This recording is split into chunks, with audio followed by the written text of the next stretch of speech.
주목받지 못하고 사라지는 책을 섭외하여 언론 매체와 SNS에 서평과 에세이를 쓰시는 분. 저서 감으로 읽고 각으로 쓴다. 미혹이 저는 발간과 동시에 베스트셀러 작가가 되는 것이고요. 국민 독서 운동을 전개하며 전국 방향으로 매우 바쁘십니다. 그래서 정말 오시기 어려웠거든요. 여러분 힘찬 박수로 모시겠습니다. 네, 작가님 반갑습니다.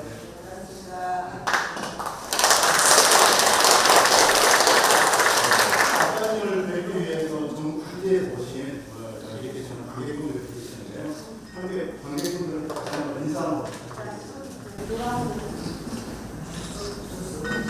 콘텐츠를 굉장히 많이 여러 종류 갖게 되는데 이렇게 세계가 지적인 분위기에 어르신들을 만나게 되고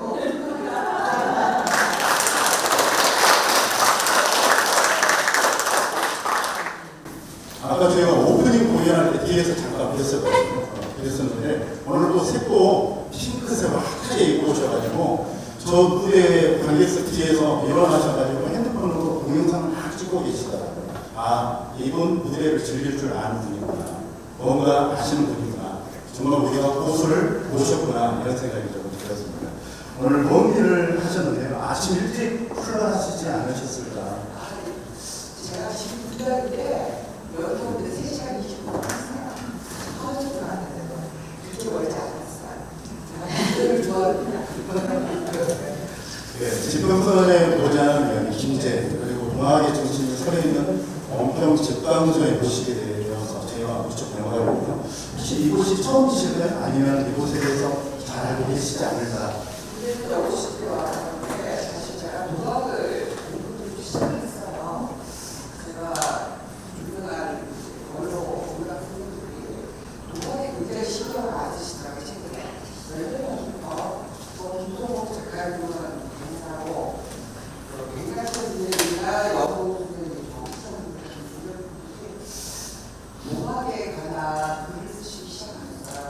그래서 이번에 안성환 선생님이 바리말에서 책하고 그리고 김희란 씨의 글을 부분이 80이 넘으셨어요.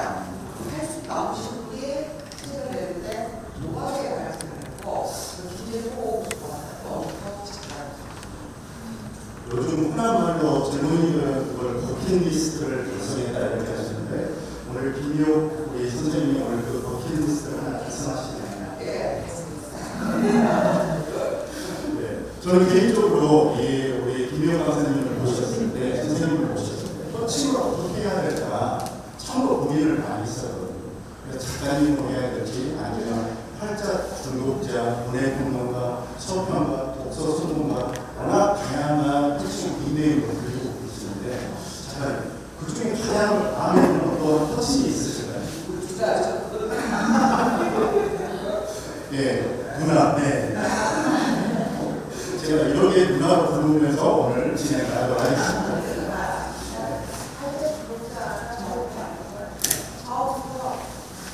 어릴 때부터 책을 쓰는 기억이 없었기 때문에 굉장히 학자 중독자였어요.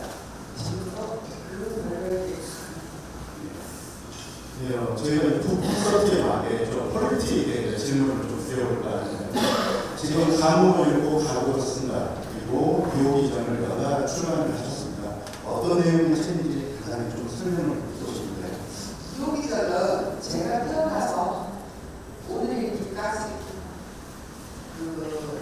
내가 책을 읽고 쓸 수밖에 없는 과정을 살았다는 거. 그 과정을 쓴 책이 비오기 전인데 가구를 읽고 가구를 쓰다는 제가 또한 책을 읽고 독학이자 그리고 메이저 서울에서만 일단 주적 메이저에서 이렇게 인식되는 책 말고 알려지지 않은 책. 우리가 문방구에 책이 나와요. 1년 문방구 이상이. 근데 그 중에 뜨는 책을 갖고 해요. 그것도 언론이나 문단에 주목을 해야만 지방에서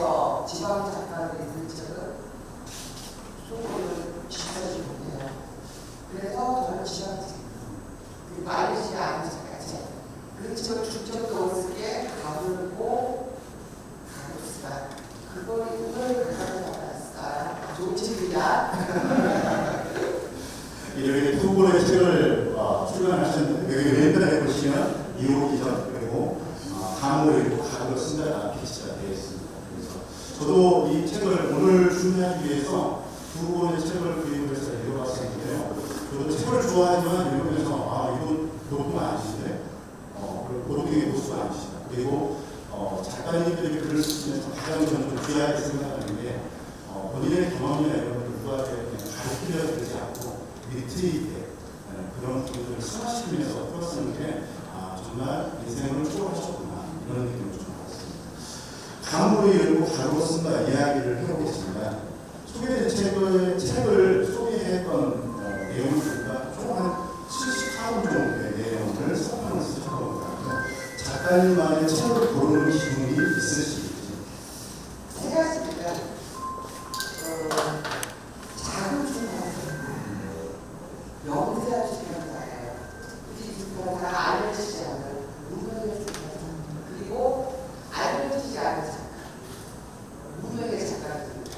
그리고 그러나 좋은 작가, 세 가지로 준비하셨습니다. 그리고 이 감으로 쓰고 가로로 쓴다, 읽고 쓴다. 그래서 저희는 쉽게 말해 감각이라고 이런 생각이 들었는데 서평이라고 하면 왠지 딱딱하고 이해할 수 없는 고풍의 언어들을 이렇게 활자하게 이렇게 사실이거든요. 그래서 오히려 책보다 서평을 이해하는 어려운 순간들이 많이 있는데 작가님만의 서평을 쓰시는 기준, 원칙이 있으시는지 그것도 궁금합니다. 제가 평론을 배웠어요.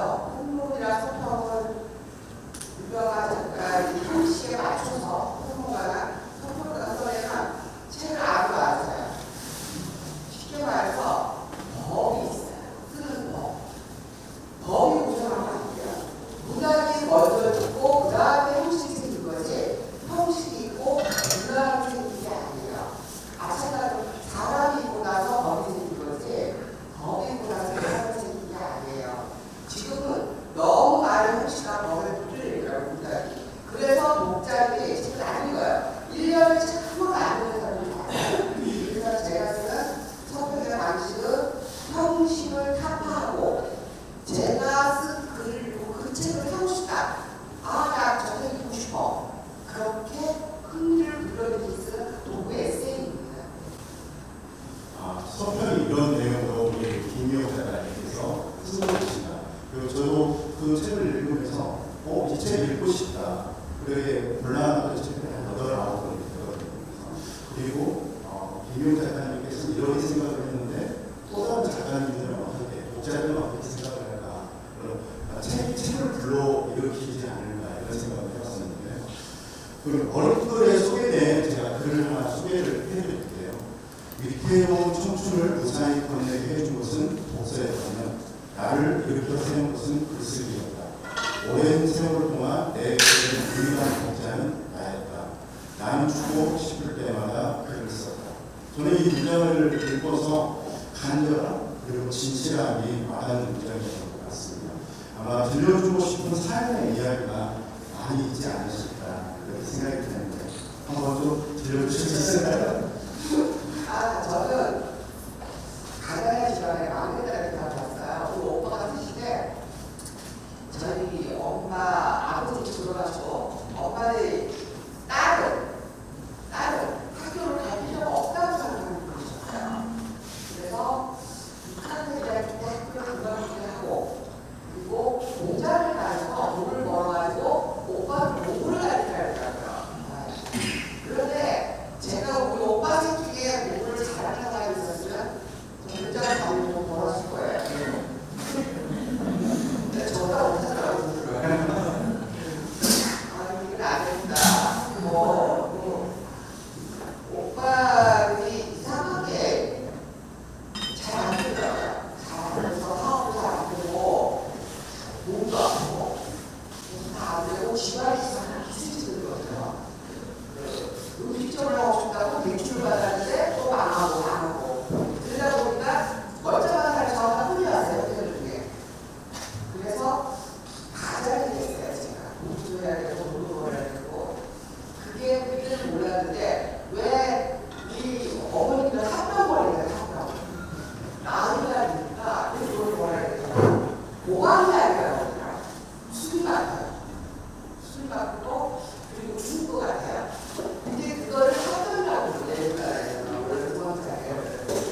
시작했어요. 글을 쓰고 잊어버리더라고요. 글 쓰기는 치유예요. 치유가 되더라고요. 너무 억울하고 힘들구나. 아무도 자기 말을 안 들어주고 혼자 많이 당하는 사람들을 얘기를 제가 많이 듣거든요. 그런 분들한테 글을 쓰라고 해요. 나한테 내가 나한테 써봐라. 그러면 그 나한테 굉장히 치료가 올 거예요. 아무리 억울하게 얘기를 해도 친구도 남편도 부인도 가족도 고생하게 얘기하고 딱 들으면 알고 알아서야 얘기하더라고요. 모든 것도 돈이 많아져요. 인간은 돈을 수밖에 없더라고요. 그래서 그는 혼자 쓰더라고요. 글쓰기가 치유라고 생각해요. 글쓰기는 치유다. 이 말이 굉장히 공감이 가는 것 같습니다. 많은 분들이 많은 책을 잘 읽고 글을 쓰고 싶다라고 하는 목표를 가지고 계시지 않을까 그런 생각이 듭니다.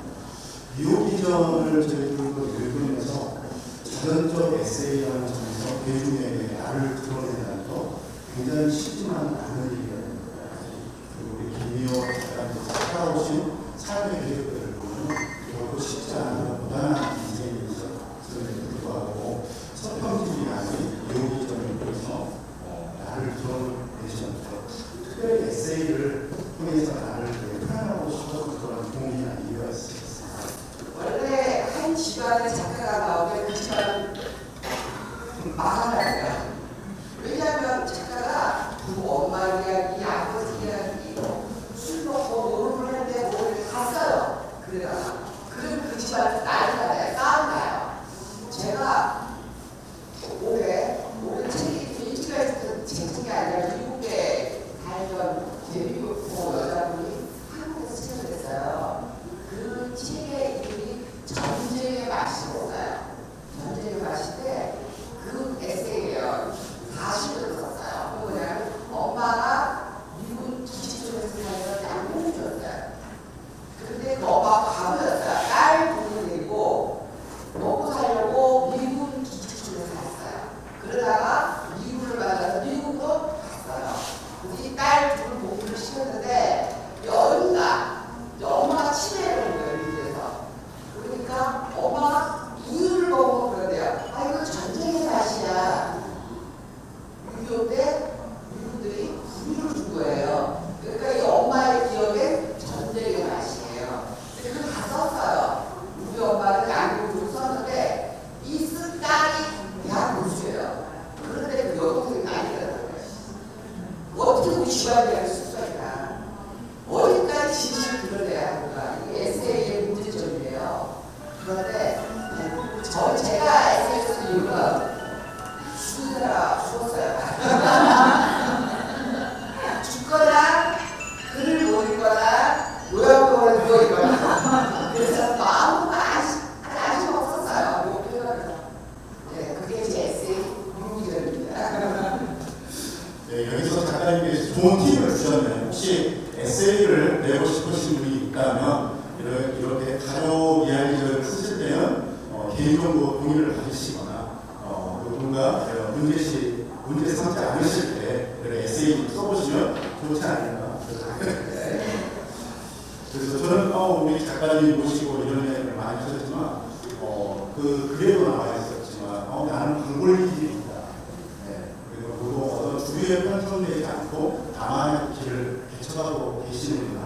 그래서 같은 남자가 봤을 때 여성이지만 이런 반감, 어떤 수준의 삶의 표현을 세우고 가신다는 게 굉장히 공감할 만한 멋있는 점이었습니다. 그런 생각이 드는데 제가 뭐 기억에 남는 문장 중에 미오기 전에 아픈 기억을 가진 사람들이 내 글을 읽었으면 좋겠다. 미오기 전은 내 통증의 순서대로 두서없이 글을 썼다. 세상을 사는 것은 연필처럼 제 몸을 깎아내는 일이다. 단순히 나이가 많은 어른으로서 훈계하거나 가르치려 들지 않고 공감하는 글귀가 참 많았던 것 같습니다.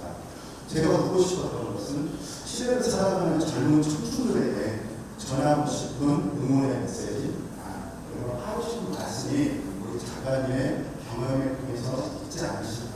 응원의 메시지를 좀 안겨주시면 좋겠습니다. 젊은 사람들이 미리 전망해요. 미리 체험하고 미리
청년들에게 당신의 꿈은 뭐예요?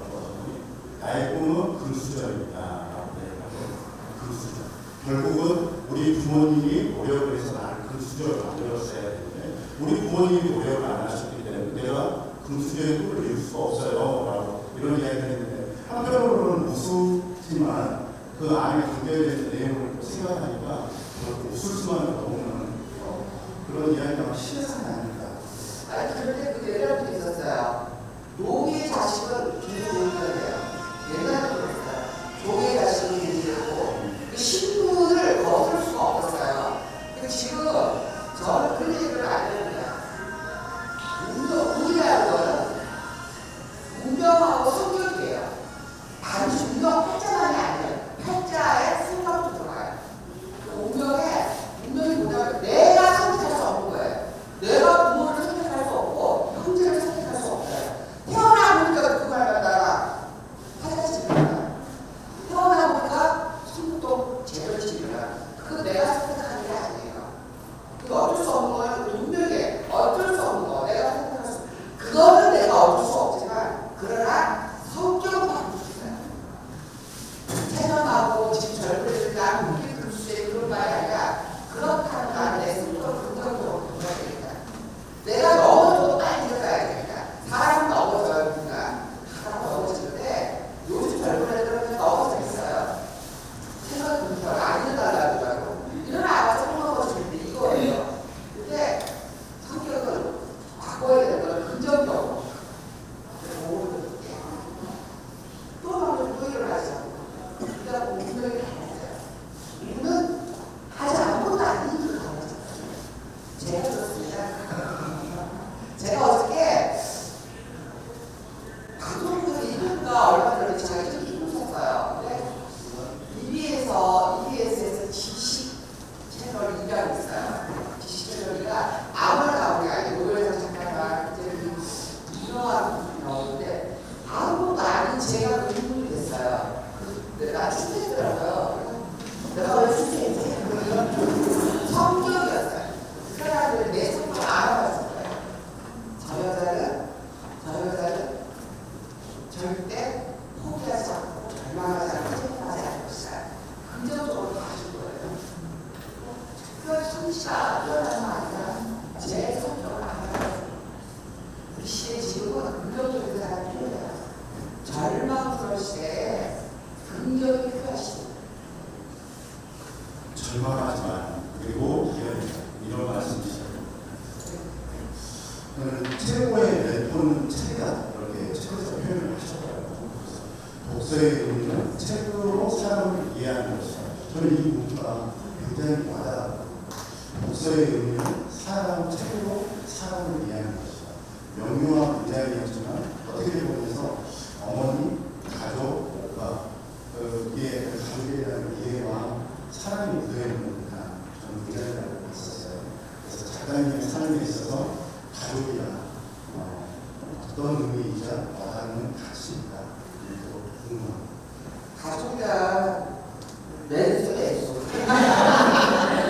그런데 내가 선택할 수 없잖아요. 내가 선택할 수 없고 랜선이지만 그래도 끊어지고 가족이 가장 좋은 게 연민이에요. 불쌍해 보이고 저 랜선한테 불쌍한 거예요. 사고 다치고 내가 경찰서에서 안 보고 오빠라는 사람이 내가 의도해주고 사고 치고 막 이러는데 그래도 안 할 수가 없는 게 좀 연민이 무섭더라고요. 내 입술에도 연민이 있으면 가족은 이어집니다. 작가님께서 문단 이야기를 짚어놓으셨던 내용입니다. 문단을 비평하면서 그들만의 이름 저희는 아웃사이더 한국의 기재입니다. 지금도 활발히 활동하고 계시는 양승평이라든가 인권활동이고 이러한 작가님의 가치, 철학, 정신이 이끌어 있을 거라고 보는데 양승평 지금 인권활동에 대한 이야기를 들어주십니다. 제가 이번에 2024년 양승평 문화상을 받았어요. 제가 받았는데 저는 그 상을 준다고 해서 깜짝 놀랐어요. 너무나 당연한 거. 이 내 생각이 너무나 당연한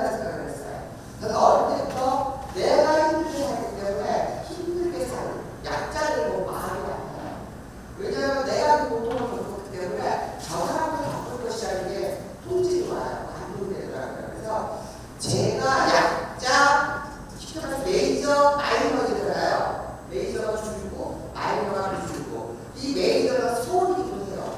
그리고 마이너는 지방이기도 하고요. 지방 작가들이 소원을 뚫고 그냥 힘들어요. 아무리 그렇게 해서도 같이 신춘문예를 썼는데 같이 당선되는데 지방신문에서 신춘문예가 당선되는 서울에서 인정 안 했어요. 그리고 서울에서 그들만의 메이저 대회가 되겠어요. 잡지가 있어요. 그 잡지에서는 지방에 나오는 사람만 나와요. 제가 들어가서 보니까 너무 이상하더라고요. 그들만의 이유더라고요. 나는 어떻게 이럴 수가 있나 했어요. 그리고 신춘문예라는 게 원래 일본에서 만든 거예요. 일본에서 없어졌어요. 근데 한국만 있어요. 한국만. 왜? 신춘문예 신사위원들이 그들만이에요. 그들이 자기 어쨌든 그들 말이 이유로 뽑더라고요. 그럼 지방에서 서울에서 이 날이 정말 힘들어요. 그래서 저는 누가뿐만이 아니라 모든 소수자, 장애인, 노동자, 지방 이런 것도 다 마이너라고 생각을 해요. 평등이 아니에요. 원래는 평등이라는 게 기자각이에요. 그러니까 대개 평등이에요. 하나 부러지가 강자가 약자가 되는 거예요. 강자가 약자. 근데 이 세상에 그건 아니에요. 강자가 약자가 아니고 법이 왜 존재합니까? 법이 존재하는 건 누가 평등하게 살 수 있어. 살으라고 법을 만들었는데 그 법이 제가 보면 좀 많이 달라져야 될 것 같아요. 아마 공감하시는 부분들이 많이 있으실 걸로 보는데, 예. 제가 좀 궁금했던 부분들 중에 요즘 읽고 계시는 책들이 많이 있으실 거라고 보거든요. 그래서 아까 말씀하신 것처럼 주류에 들어가 있지 않았지만 이 책을 한번 여러분들에게 계시는 관객분들에게 좀 소개해 주시고 싶다. 아니면 이 요즘 우리 문단에 가려져 있는 이런 작가는 좀 빛이 나서 우리 문단에서 빛을 발했으면 좋겠다. 이런 책이 있으실까요? 맞죠. 근데 집안에서 정말 훌륭한 작가를 광주에서 봤어요. 광주 여자 작가들 너무 글을 잘 쓰더라고요. 그래서 이 책은 소개를 해야 되겠다고 생각을 했는데 문단에서 수많은 감사가 되더라고요. 오늘 독자들은 좀 환영하는데 그게 집안입니다. 이 지역 작가를 좀 나누는 게 지금도 이해가 안 되는 거 스웨덴 여자예요. 우리 말가량이 삐삐 보신 분 있으세요? 드라마? 말가량이 삐삐 쓴 여자예요. 이 여자가. 방송 말가량이 드라마도 만들었죠. 그 쓴 여자인데 스웨덴 유명한 여자예요. 이 여자가 스웨덴 정치를 바꾼 여자예요. 이 여자 문제가 뭐냐면 이 여자가 초등학교 나왔어요. 초등학교 나왔는데 지역 신문이 있어요. 자기 동네 신문사 대표가 이 여자애가 16살 되니까 기자로 뽑았어요. 저도 잘 쓰니까 우리 신문사에서 일해라 와가지고 가자마자 임신을 시켰어요. 그 대표가 30살이 많아요. 이 여자가 16살 넘었을 때 임신을 한 거예요. 남자가 흔들렸어요. 근데 그 남자는 유부남이에요. 30살이나 많아. 아버지보다 나이가 많은 사람이었어요. 근데 이 사람은 어린 여자애를 주고 그래서 두 번 결혼한 남자인데 애가 8명이에요. 첫 번째 부인한테 애를 낳고 이혼하고 두 번째 나이 어린 여자하고 바람 결혼해서 또 애를 낳고 그러다가 이 어린 애를 또 본 거예요. 그래서 건드렸는데 임신이 됐는데 그때 그 남자가 하는 말이 내 또 이혼할게 너랑 나랑 결혼하자 이랬던 거예요. 애가 나라. 근데 이 여자가 그 당시에는 미혼모가 애를 낳으면 완전히 밑바닥에 있는 거예요. 국가에서 알아주지 않고 사회에 손가락질해요. 이 여자가 도망간 곳이 덴마크였어요. 스웨덴 여자가 옆으로 도망간 거예요. 덴마크. 왜? 덴마크에는 최초의 여자 변호사가 있었어요. 이 사람은 그 남자랑 결혼하기 싫었어요. 아버지 같은 사람이고 뻔뻔하고 그리고 여자를 마음대로 자기의 소유물을 생각하는 거예요. 이 여자는 타고나기 좀 세게 태어났어요. 성격이. 그래서 덴마크에 가서 그 변호사를 갖다 부탁을 했어요. 나 이 애 뺏기기 싫다. 남자가 애 데리러 왔어요. 애만 나를 애 데리러 가겠다고. 근데 이 여자는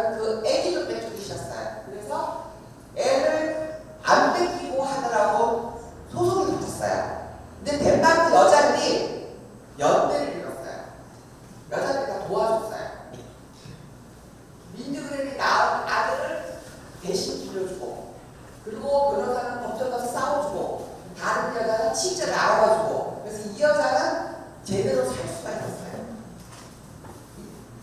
이 여자의 특징이 뭐냐? 이 여자 뒤에 여성 연대가 있었어요. 그리고 유명한 작가가 되고 스웨덴 정치도 바꾸고 당당하게 살다 갔는데 그래도 우리 인간들이 가장 첫 번째 죄책감을 느낄 때는 부모 때문이에요. 부모가 하지 말라는 것을 내 의사와 관계없이 어쩌면 당해도 죄책감을 느껴요. 최초의 죄책감은 부모예요. 그래서 일종의 사회도 부모의 성격을 가져요. 이 여자는 평생 죄책감이 있었어요. 싸우면서도 죄책감에서 우울증이 있었어요. 그래도 잘 성공했죠. 자, 이 책을 린드그레 평전의 책이었어요. 이 책을 소개를 하고 싶은데 사람들이 이런 뭐 여성 평등, 뭐 여성 싸움 이런 이해를 못하잖아요. 책이란 제가 쓰는 도구감은 내가 쓴 걸 보고 독자들이 이 책 읽고 싶다 그래야 되거든요. 그래서 제가 이 여자와 누구를 했느냐 최말자씨예요. 스웨덴에 린드그레를 읽다면 한국에는 최말자가 있다. 이 여자 18살 때 친구를 밤중에 벤달으로 나갔다가 성폭행을 당했어요. 성폭행 당하다가 혀를 1.5cm 깨물었어요. 여자 혀를 깨물었, 남자 혀를 깨물었다고 구속됐어요. 오히려 과잉 방어가 된 거예요. 성폭행은 왜 우리나라 지금 좀 남아있죠. 왜 여자가 짧은 치마, 네가 성폭행을 당한 이유는 네가 짧은 치마를 입었기 때문이야. 똑같아요. 그때 검사 판사가 채널자 것이고 18살 먹은 여자애고 뭐라 그래요? 밤중에 돌아다녀. 그래서 오히려 중3에 징역시키고 그랬어요. 그럼 검사하고 판사가 뭐라 그러냐면 그 남자랑 결혼해 그랬어요. 우리나라 성폭행 당하기 전에 검사 판사가 결혼하라고 많이 그랬어요. 그리고 이 여자가 유치장에 있는데 그 혀가 잘린 남자가 자기 친구를 데리고 가서 이 여자 지금 다 엎었어요. 다 때려부시고 보상금을 도로 받아갔어요. 합의금 받아갔어요. 그러니까 최말자씨는 어떻게 되냐면 집에서 완전히 고개를 못 들고 살아요. 딸에다가 여자에다가 공부도 못해요. 학교도 안 보내줬어요. 그래서 초등학교가 조국이에요. 학교 학력이 평생 공장을 다녔어요. 그러다가 60이 넘어서 갑자기 공부를 하게 된 거예요. 검정고시. 그리고 방송통신대학을 갔어요. 그랬는데 방송통신대학을 가서 강의를 듣고 자꾸 생각을 하기 시작한 거예요. 연대에 대해서. 이 여자분이 쓴 논문 제목이 뭐냐면 정당방위와 가인방어였어요. 글 진짜 못 썼어요. 글 못 쓰더라고요. 하지만 그 내용은 진솔하게 다가왔었어요. 그래서 이 여자가 그 논문 쓴 거를 여성연대에서 본 거예요. 그래서 이 사건을 재심을 요구를 했어요. 재심을 요구했는데 부산지법에서 56년 만에 재심 요구. 나 정가 너무 억울하다. 올렸더니 거기서 재심에서 부산지법에서 기각시켜버렸어요. 그때는 사회 그랬어. 말도 안 되는 일이죠. 그래서 고등법원에 또 재심 요구했어요. 또 기각됐어요. 그때 똑같은 내용이에요. 그때는 사회가 그랬어. 근데 제가 생각하는 정의는 그때나 지금이나 정의는 같은 거예요.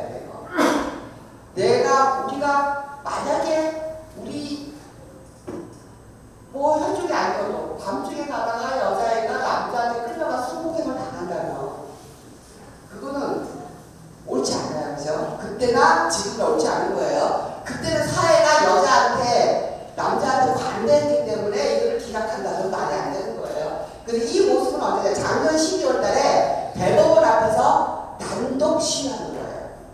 그래서 제가 책을 독후감 중에 2개 묶었어요. 스웨덴은 린드그레를 읽다가 한국에 체발자가 있다. 린드그레는 자기 성격대로 뛰어나온 거예요. 도망갔어요. 도망가서 자기 권리 위해 싸웠어요. 인간이 의식화될 때는 언제냐? 위기를 느낄 때. 린드그레는 18살 때 위기를 느낀 거예요. 자기 인생이 완전히 끝난다는 생각을. 그리고 도망간 거예요. 그리고 여자들한테 그랬는데 재발자를 우리나라는 그러지 못했어요. 이 시대에 밤중에 돌아다니는 미친년이 된 거예요. 네가 성폭행을 유발을 한 거야. 그러다가 이제 공부를 하면서 나이가 한갑 넘어서 70 다 돼가지고 의식화된 거예요. 그래서 재심을 요구했어요. 그래서 제가 아까 린드그ren하고 책팔자가 엮어서 독후감을 쓴 게 뭐냐면 인간이 언제 의식화되는가. 유기를 느껴서 의식화되는 사람이 있고 유기를 느껴도 사회의 관습에 고개 숙인 한국의 조선의 여자가 있고 이제 이런 얘기를 썼어요. 이런 얘기를 썼더니 책이 린드그ren 책이 잘 안 나갔었어요. 근데 제가 이걸 쓰면서 그 책이 많이 팔렸다고 출판사에 전화가 왔어요. 고맙다고. 나 출판사 대표 누군지도 몰라요. 하지만 독자들의 책을 읽게 하기 위해서 공간을 불러야 돼요. 이거를 평론에 의거해가지고 뭐 서평 형식에 의거해서 텍스트가 어떻고 분석이 어떻고 이러면 책 안 팔려요. 우리나라 1년에 책 한 권도 안 읽어요. 성인이 1년에 책 한 권도 안 읽어요. 애들도 젊은 청년들도 문학 안 읽어요. 판타지, SF 있죠. 제대로 책을 읽기가 하려면 흥미위주로 풀어야 돼요. 호기 캐기도 필요해요. 우리가 어떤 자본주의에서 장사를 할 때 호기 캐기를 해야 돼요. 물건이 맛있어 보여야 돼요. 그냥 팔리 책도 마찬가지예요. 전책을 읽고 싶게 만들어야 돼요. 저는 우리나라가 너무 학벌로, 학력으로 겉모습에 폼 잡는 사회가 된다고 생각을 해요. 정말 필요한 건 실용이에요. 실질적인 거예요. 책을 읽었으면 말을 하고 그 책을 다른 사람들이 아, 이 책은 내가 꼭 읽어봐야겠다. 그렇게 유도를 하는 거예요. 그래서 제가 서평가라고 불러요. 방송국이나 다른 데서는. 왜? 그때 문단에서나 학교에서 저 싫어하더라고 교수들이 얘기를 하더라고요. 당신은 우리가 만들어 놓은 형식에 맞지 않는 글을 쓴다. 그래서 제가 그런 얘기를 해요. 문학이 있은 다음에 평론이 있고 인간이 있은 다음에 법이 있고 거꾸로 말하지 말아요. 책을 썼는데 아무도 읽어주지 않는다고 작가가 얼마나 노력했어요. 그리고 출판사가 어떻게 했어요. 자본주의 사회는 협업이에요. 제가 이성적으로 냉정하게 얘기하면 출판사가 살아야 또 작가가 살아야 참 힘든 거예요. 근데 서로 다 모른 척하면 작가가 글을 써도 모른 척하는 건 끝입니다. 그래서 제가 글을 쓰는 방식이 이런 거라는 걸 짧게 설명드렸습니다. 네, 이상입니다.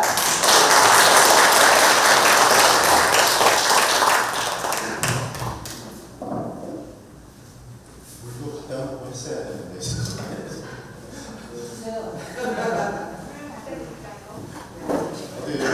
작가님 여러 개 지금 저랑 앉아서 이야기하는 것보다 여러 개 열정이 인권과 여성부 이런 문제에 대해서 이야기하실 때 저는 옆에서 보면서 좀 과한 표현은 아니고 잔다른 것 같은 모습도 보이시는구나.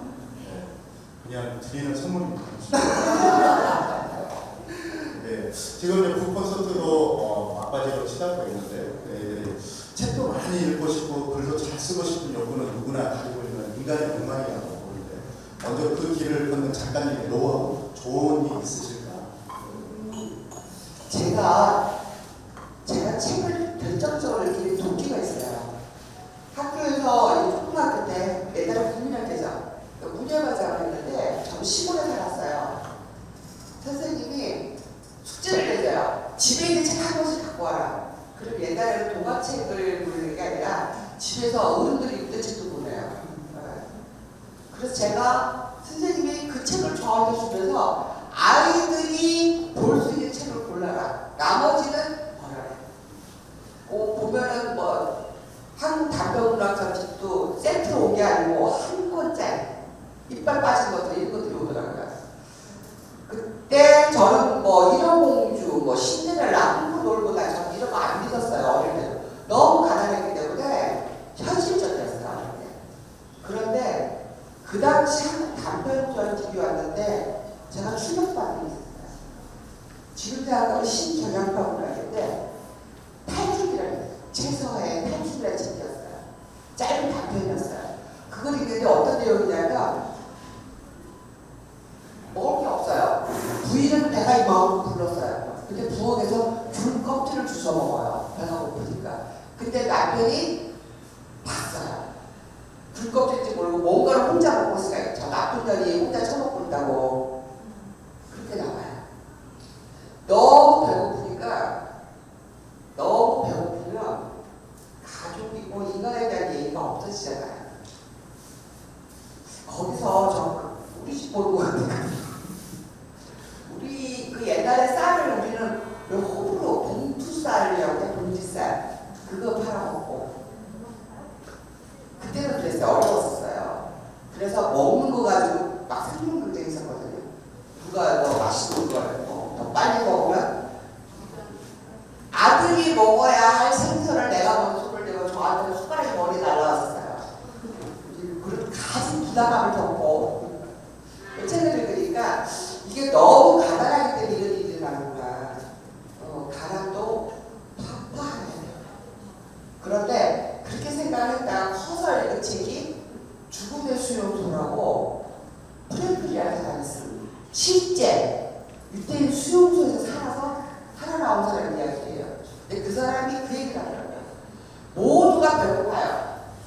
수용소에 그 유태인들이 배고픈데 배고파서 울고 난리치고 서로 뺏어 먹으려고 드는데 인간의 품이라는 게 자기도 배고프지만 남보다 배고픈 사람에게 빵을 띄워줘요. 거기서 인간의 품위가 나오더라고요. 가장 품위 있는 인간은 내가 배고파도 나보다 배고픈 이에게 나눠줄 줄 알아요. 거기서 제가 많이 충격을 좀 배웠어요. 네, 책은 정말 배울 게 진짜 많아요. 여러 가지 책을 난 추천해주고 싶지만 제가 제일 좋아하는 책은 죽음의 수용소예요. 그 다음 질문도 바로 어떤 책을 제일 선호하시나 이런 걸 죽음의 수용소를 이야기해 주셔가지고요. 저희가 이 이후는 작가님께 마지막 질문을 한번 던지고 그 다음에 또 멀리서 오신 축하 공연을 해주시기 위해서 찾아오신 분이 계셔가지고 그 공연을 듣고 그 이후에 저희 국장님들과 작가님 질문을 받고 같이 이야기를 할 수 있는 그런 시간을 마련을 해보겠습니다. 저하고 이제 마지막 시간이고 마지막 질문이 될 건데요. 너무 진부하지만 앞으로 작가님은 어떤 김미옥으로 남고 싶은지 앞으로 계획이 어떠하신지 한번 드려보고 싶습니다. 저는 독서 선동가와 그리고 작가. 지금 사실 제가 주간일보에 글을 쓰고 있어요. 하나에 한 번씩 칼럼을 쓰고 제가 여러 군데 글을 쓰고 있어요. 문예지, 문화공시라든가 그리고 각종 청탁을 많이 봤는데 절 보고 문단 어르신들 그렇게 얘기하더라고요.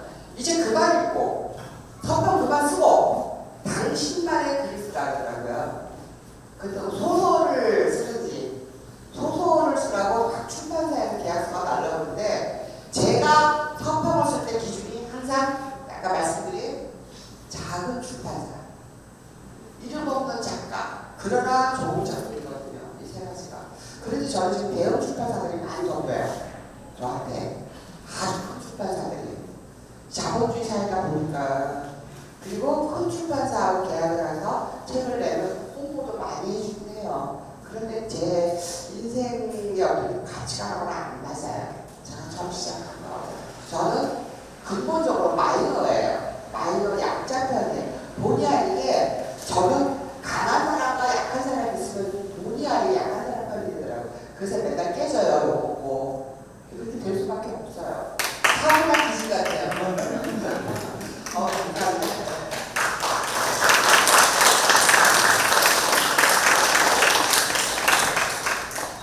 작가님께서 마지막에 해주셨던 마이너적인 정신, 어떤 아웃사이더, 반골의 기질이 이곳 오늘 온평직강소에 모셨던 그 이유하고도 일치하지 않을까 저는 그런 생각을 했거든요. 그래서 너무 바쁘시고 그 다음에 지금 너무 우리 흔히 말하는 핫하시지만 이 멀리 김제까지 오셔서 온평직강소까지 오셔서 우리 주민분들, 관객분들을 만나는 이유는 바로 여기에 있지 않을까 저는 그런 생각을 마지막으로 했습니다. 사실은 제가 교보 밑이 굉장히 커요. 강화도에 있는 교보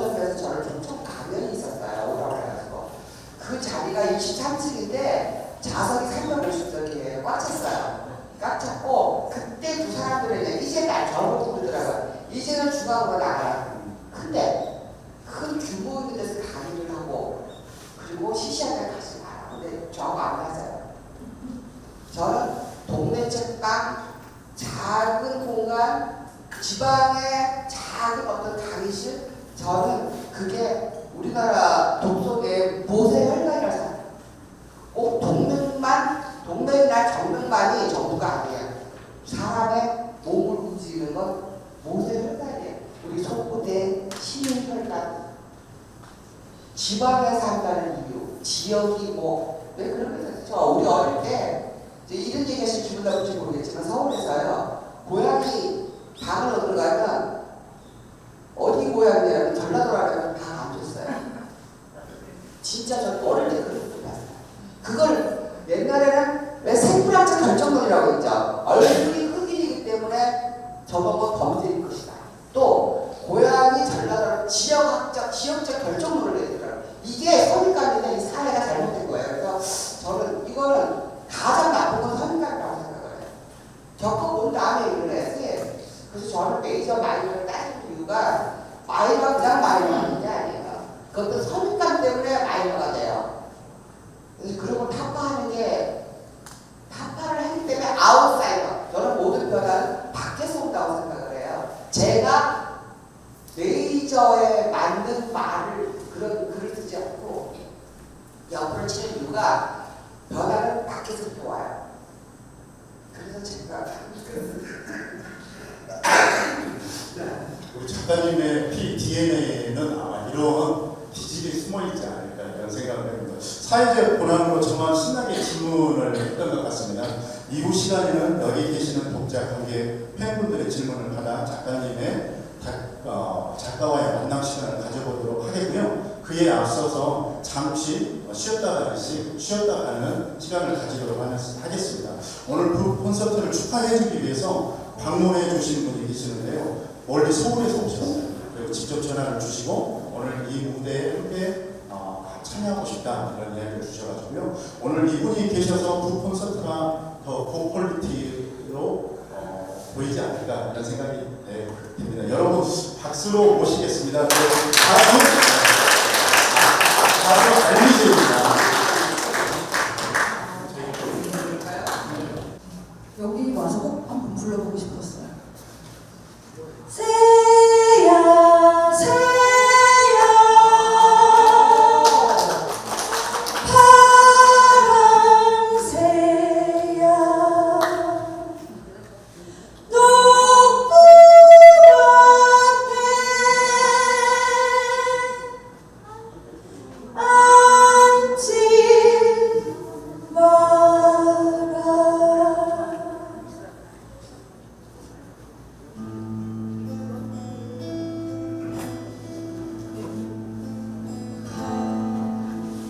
꿈에는 날라와 더불어 꽃이 되자 하늘 꽃이 그저 눈물로 보여 발등에서 갈라진 녹두 꽃이 되자 하네. 산골은 날라와 더불어 새가 되자 하늘 새가 아랫역운역에서 우러에는 바람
콘서트도 마지막 시간 독자 작가와의 대화에서 여기 계시는 팬분들, 관객분들, 영상으로 함께 보고 계시는 시청자분들과 함께 질의응답하는 시간을 갖도록 하겠습니다.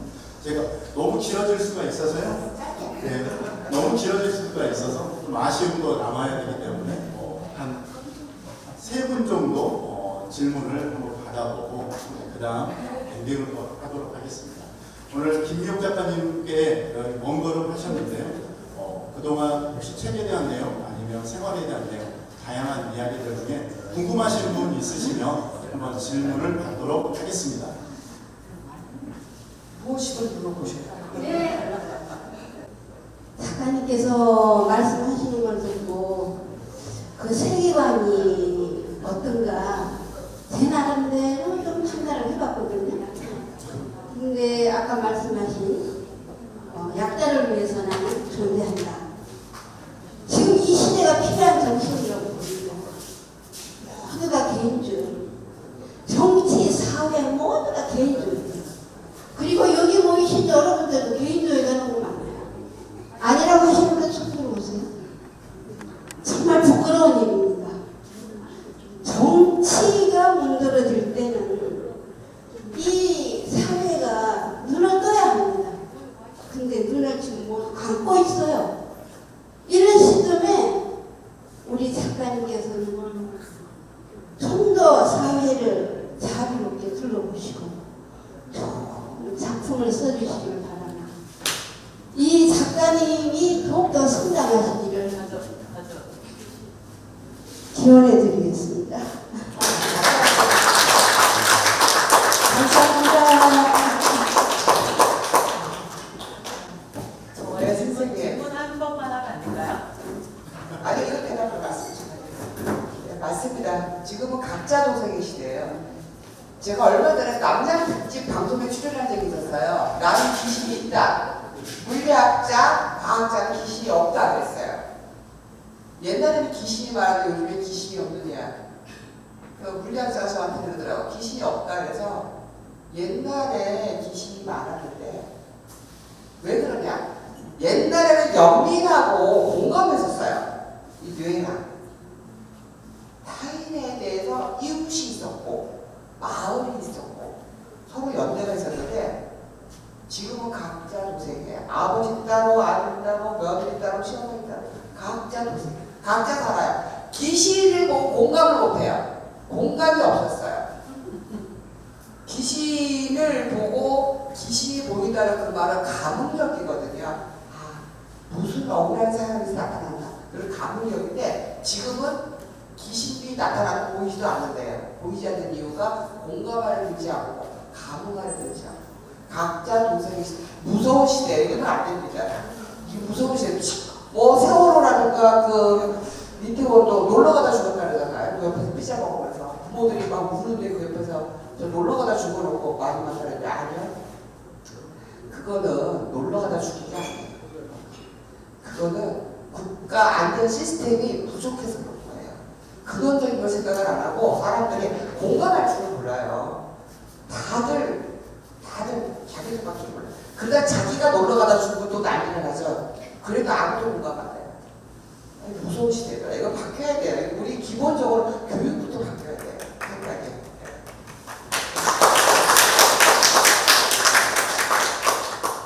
이 질문을 북콘서트에서 충분히 들어봤을 것 같으세요. 이 김미옥 요즘 되게 핫하시고요. 우리가 볼 수 없는 분이신데 여기까지 오셔가지고 저기 보고 있습니다. 진짜 핫하신 분이고 베스트셀러를 2권을 책을 내서 2권 다 베스트셀러가 되기가 하늘의 별 따기처럼 어려운 얘기입니다. 근데 이 진짜 책 안 읽는 이 요즘 시대에 어떻게 말해야 되나? 어제 하늘에서 내려왔어요. 우리 사람이 아닌 것 같아요. 근데 제가 질문하는 거는 선생님이 그 지방에 있는 어려운 작가들, 그 좋은 작가들 많이 서평을 쓰시지 않습니까? 근데 이런 현상을 알고 컨셉을 잡아서 혹시 그때부터 계획돼 있었을까? 그리고 너무나 지금 이거를 즐기시는 것 같으신데요. 저분 그 스케줄이 연예인 스케줄보다 더합니다. 막 우리나라 안 가신 데가 없어요. 너무 불러주시는데 영광에 이렇게 가까운 데서 이렇게 너무 너무 아름답네요. 아름답게 하시는 곳에서 질문이 여기까지입니다. 그 원래 계획했었냐 이런 핫한 그거 두 가지입니다. 네, 여기까지입니다. 무슨 말씀인지 알았어요. 네. 아니 이거는 계획이 아니고 어릴 때부터 제가 울분 같은 거였어요. 어릴 때부터 울분처럼 느끼던 건데 이 선입관 이미 학습된 어떤 선입관 있죠. 지방은 가난한 사람은 저런 사람은 사회의 소외계층 나보다 낮은 사람을 옛날에는 계급을 했는데 요즘은 계층이라는 아니요 계층이라는 계급을 요즘은 같은 말이에요. 평수가 작은 데 사는 사람 이게 자꾸 구분하고 계급을 계단을 만드는 게 이거는 문제가 있더라고요. 이거 사람이 없어요. 사람이 없고 물질하고 조건만 보이는 세상이 되어버리니까요. 그래서 그건 안 되고 저는 문학은 아닌 줄 알았어요. 문학은 평등한 줄 알았어요. 그런데 내가 나이 들어서 보니까 문학처럼 불평등한 데가 없더라고요. 그래서 이건 아니다 싶었어요. 글 쓰는 사람만 계속 글 쓰고 그 지면에 메이저 잡지에 글 쓰는 사람을 계속 쓰고 정말 글 잘 쓰는 지방 사람 혹은 마이너들 지면이 없어요. 글을 잘 써도 받아주는 데가 없어요. 이건 아니다.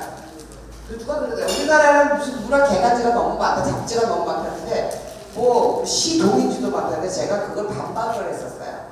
지면을 달라. 작가는 지면이 있어야 되는데 니들끼리 독식하고 안 주지 않느냐. 지면을 달라 그랬어요. 그래서 이거는 한번 엎어야 됩니다. 저는 그런 말을 해요. 패러다임 어떤 그 세대가 갖고 있는 기존의 선입관 이거를 없애려면 그 세대가 죽어야 된대요. 패러다임이 바뀌려면 한 세대가 죽어야 된다니까요. 제가 볼 때 우리가 가지고 있는 전 근대적 사고방식으로 문단도 그렇고 우리 사회에도 그렇고 한 번은 엎어져야 돼요. 뭐 혁명이 굳이 피를 보고 뭐 이런 게 혁명이 아니라 혁신에 가까워. 독자, 우리 대중 이런 사람들이 바뀌면 바뀌어요. 민초가 이런 데 바뀌거든요. 그래서 저는 이거는 바람이 밑에서부터 불어와야 돼요. 밑에서 불면 위가 꼼짝 위가 왜 있어요? 밑에가 받쳐줄 힘이 있는 건데 밑에가 엎어버리면 위를 꼼짝을 못해요. 그래서 제가 계획이 아니라 하다 보니까 이렇게 됐어요. 하다 보니까 하나씩 깨달아요. 이거는 기득권, 어떤 권력층, 조직 이런 사고방식은 버려야 돼요. 그런 생각을 합니다. 변화가 있으면 변화는 항상 밖에서부터 옵니다.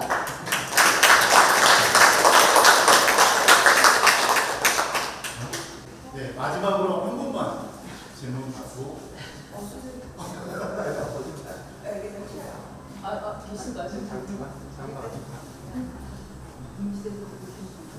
계신가요? 간단하게 질문 드릴게요. 저는 임실에서 청춘 다방을 운영하고 있는 이마담입니다. 사실 이 장소가 너무 궁금했어요. 네. 근데 와서 보고 깜짝 놀랐어요. 너무 멋있고. 네. 그리고 이 멋있는 공간에서 멋진 김유혁 선생님을 만난 건 진짜 행운의 날이라고 저는 스스로 너무 뿌듯하고 만족한데요. 제가 앞으로 좋은 작품을 읽어야 되겠다라고 하면 이제는 김유혁 선생님이 추천한 그 책을 읽으면 되겠어요. 예, 간단하게. 근데 사실 책은 조금 잘 안 읽었는데 이제 책하고 친해지려고요. 근데 얘기를 듣다가 선생님이 이렇게 선정한 좋은 작품의 기준은 뭘까? 그게 조금 궁금하더라고요. 제가 우리 원래 그 대학에서 이과문과 나면서 고등학교 때 이과문과 사실 이과문과 나는 거를 100년도 안 됐어요. 그거 유럽에서 독일에서부터 바꿨어요. 원래 100년 이전 이과 문과로 나눈 이전에 한 사람은 과학적 지식과 인문학적 소양이 다 있었어요. 비교를 해도 뭐 우리가 알고 있는 가장 가까운 사람 게테 혹은 그 르네상스형 인간들 레오나르도 다빈치 과학, 문학, 미술까지 다 했어요. 전인적인 성격이 원래 인간은 뭐든지 할 수 있어요. 우리가 지금 쓰는 건 내가 5%밖에 안 쓴다 하더라고요. 그런데 이과 문과를 분과하면서 사람들이 답답해요. 교수들도 보면 자기가 알고 있는 전공하는 그것밖에 몰라요. 나 정말 답답하더라고요. 쟤는 독서가 낭독이에요. 저는 쟤. 독서가 이과 문과 안 나눠요. 물론 가장 큰 이유는 제가 검정고 출신이에요. 그래서 고등학교를 우리 초등학교 담임이 고등학교까지 학년이 못 되니까 제가 고시를 검정고시 다 합격하니까 자기 친척 집에 가정교사로 17살짜리 가정교사를 넣었어요. 그때 가정교사 할 때 저는 이과 문과를 다 가르쳐야 됐었어요. 학생을. 그리고 나는 문과인데 그 학생한테 물리 1, 2 다 가르쳐야 되는 거예요. 수학도 1, 2 다 가르쳐야 되고. 그러려면 내가 공부를 해야 됐었어요. 내가 알아야 가르치는 거예요. 그때 내가 어떻게 보냐면 제가 생각했다면 어떤 지식이든 가장 쉽게 전달해서 상대가 받을 때 그때 진짜 지식이라고 생각을 해요. 그래서 어렵게 써서 한학적으로 써서 내가 이렇게 많이 한다. 주인도 몰라 손님도 몰라의 문장으로 내가 이런 대단한 사람이다. 이런 유형의 학자 풍 안에서 저 되게 싫어요. 얘기해보면 결론은 같아요. 논리도 같아요. 그런데 현학적인 문장을 써서 일반 사람을 헷갈리게 해요. 진짜 지식은 중학생도 알아들어야 돼요. 쉽게 전달하는 게 목적이거든요. 그래서 제가 말씀드리 아까 물어보신 게 기준이 뭐냐는데 저는 기준 없어요. 아까 그건 있어요. 아까 제가 말씀드린 거 애용적인 조건은 작은 출판사, 가능하면 1위 출판사, 가난한 출판사, 그리고 안 되지 않은 작가. 그러나 좋은 책. 이게 기준이지만 책의 기준은 뭐 문학만 할 건 아니에요. 저는 과학도 엄청 잘해요. 제가 물리학자 친하더라고요. 물리학자 되게 친해요. 물리학 교수들하고 방송이 잘 나와요. 물리학 교수들하고 같이 따져요. 그래서 귀신 가지고 얘기할 때 연력학 법칙 가지고 따져요. 저는 과학으로 귀신을 얘기하면 연력학 법칙 1, 2 따져요. 제가. 왜냐하면 나는 이과는 아니지만 저는 공부를 하기 때문이에요. 왜? 나는 한쪽으로 편향되고 싶지 않아요. 진보, 보수 다 사실 그래요. 그런데 돌아가다 보니까 하다 보니까 진보 여야가 아닌 진보 고칠 수 있는 게 굉장히 많더라고요. 새는 좌우로 갈죠. 그렇습니다.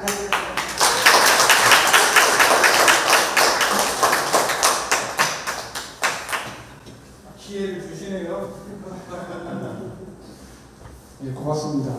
전주에서 온 강주영이라고 합니다. 선생님 말씀에도 불구하고 자기 자신이 쓰고 싶은 글과 팔리는 거 이게 충돌을 일으킬 때가 많습니다.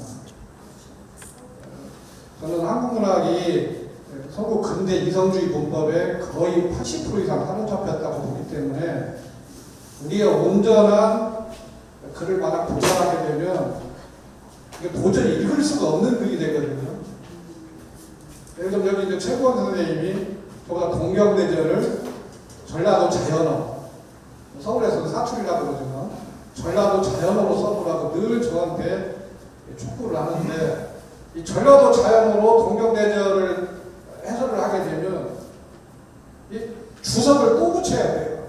그런 어려운 문제들이 있는데 질문의 요점은 쓰고 싶은 글을 썼는데 안 팔리게 될 가능성이 높거든요. 근데 많은 작가들이 그럴 것 같아요.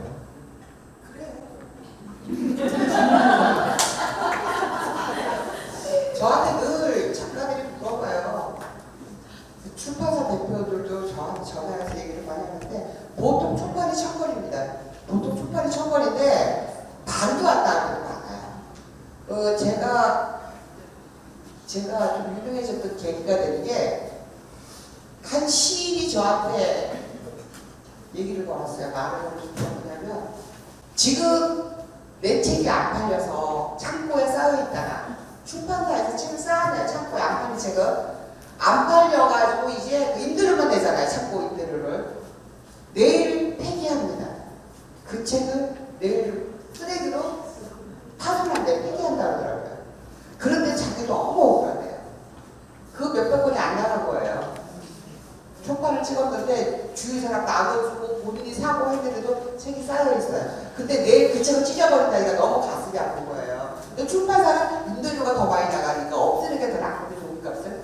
그래서 저보고 얘기하길래 제가 읽어봤어요, 그 책을. 읽어보고 너무 좋아서 스탑 그랬어요. 그 출판사에다가 폐기하는 거 중지 잠깐 찍고 제가 이거를 읽고 서평을 쓰겠습니다 했어요. 그 서평을 쓰고 SNS에 올렸어요. 페이스북에 올리면서 이런 책이, 이런 시집이 파손되면 이건 우리 무당의 손해다 하고 올리니까 저기 이게 독자의 힘이에요. 그날로 다 완판됐어요.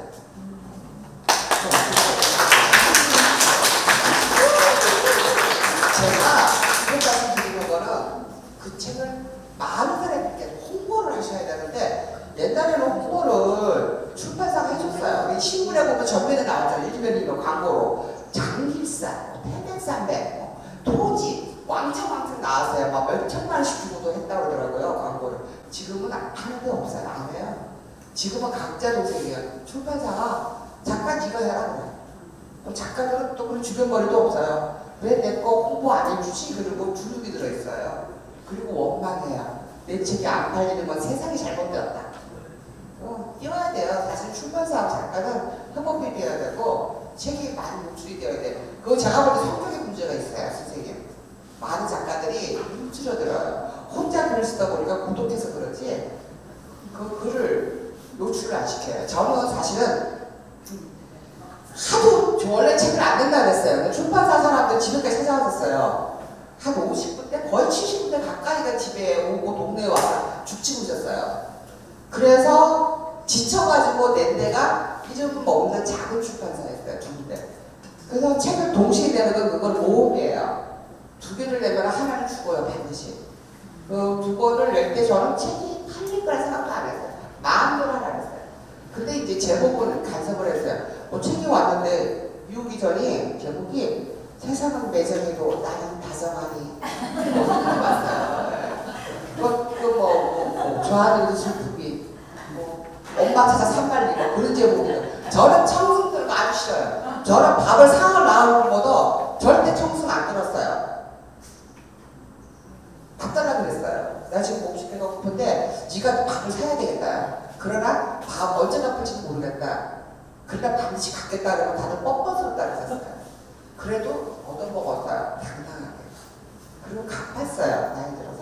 이 책도 마찬가지예요. 책도 당당하게 원했어요. 그랬더니 지금 어저께 연락이 왔는데 미용실에 8세가 나갔대요. 이게 6, 7, 8 지금 9월에 4개월 됐죠? 8세 찍었다는 거예요.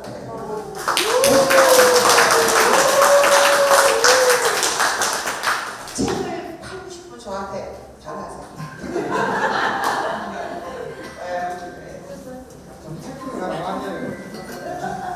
대한민국의 사셔야 만한 대한민국의 사기라는 8세 거의 없는 걸 알고 있어요. 이세 나가면은 막 자기들끼리 축하 파티 한대요. 8세를 찍어가는 사람은 그래요, 그렇죠. 그런데 출판사하고 작가는 저 같은 경우는 협업이라고 생각해요. 동업이라고 생각을 해요. 출판사 따로, 작가 따로, 서점 따로 각자 조성하면 안 돼요. 제 생각은 서로가 도와야 돼요. 출판사가 가난한 출판사가 책을 냈으니 제가 띄워야 도와주고 또 그들도 미안하니까 또 띄워주고 오늘 지금 그게 왔더라고요. 제가 가물을 가고 쓴다 했죠. 저거를 제가 막 뛰고 있으니까 그 출판사 대표가 전자출판을 이북을 내서 대한민국 전자출판 대상 거기에서 제가 우수상으로 오늘 발표가 났대요.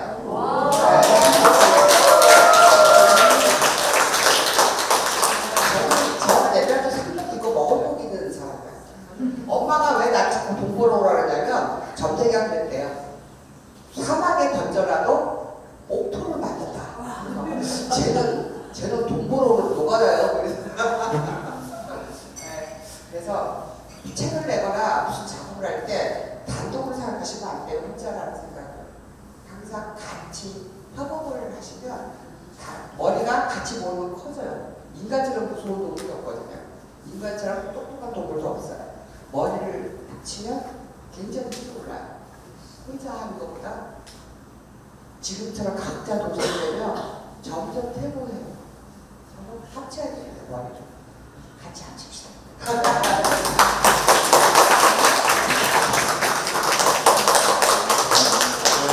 오늘 여기 자리에 함께 해주신 김미옥 작가님께 다시 한번 큰 박수 부탁드립니다. 오늘 김미옥 작가님이 오신다고 해가지고 김제에 계시는 찐팬이 계세요. 정말 찐팬이신데 오늘 부득이하게 일 때문에 못 오셔가지고 저한테 전화가 주셨어요. 과장님 이만저만한데 우리 작가님께 내가 큰 선물을 하나 하고 싶다 그랬더니 작가님이 과연 받으실까요? 제가 이랬더니 책도 두 권을 출간하셨고 멀리 김제까지 오셨는데 우리 작가님께 이렇게 케이크 절단식을 한번 선사를 좀 하고 싶고 출판 기념으로 그래서 이렇게 좀 자리를 마련했거든요. 여러분 한번 작가님을 다시 한번 좀 앞으로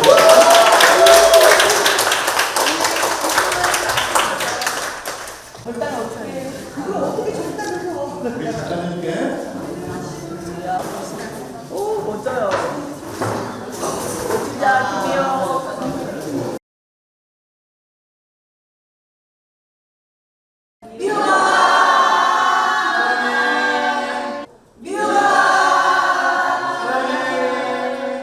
네, 감사합니다.